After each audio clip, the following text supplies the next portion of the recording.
I have been involved in OB simulation ever since 2001.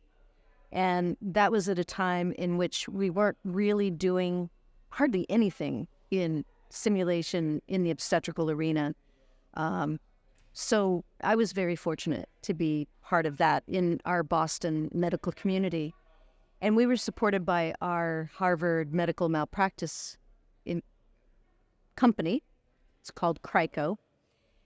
And they had seen the value that simulation had brought to anesthesia and improving or diminishing the number or the frequency of malpractice claims, which isn't the best way to follow, bad outcomes. It's a little bit later. But because of the signs and the trends that they were seeing within the anesthesia world, they decided to support us in the obstetrical world. And so I was on the ground level of creating a communication and teamwork course for obstetrical teams. And we worked on things like shoulder dystocia at that time. And again, understanding better how to organize the team, how to communicate with each other in a more explicit way, helping people not to be afraid to say the word shoulder dystocia, which if you say it out loud, then other people in the room are going to know, oh, this is what we need to do, and start to be able to help you sooner. So, and the same goes for postpartum hemorrhage.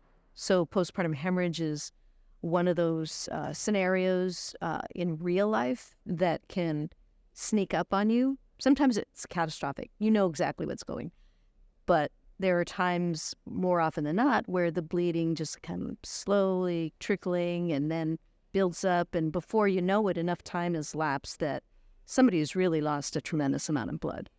And so having opportunities to be involved in those kinds of standardized type scenarios and getting a chance to work with other members in their team to recognize the situation earlier, to implement therapies earlier, to call for help earlier, and then have a chance to debrief and talk about ways in which the situation could have been managed better, what went well, how could we do better next time, and then try another case, different version of postpartum hemorrhage, so to speak.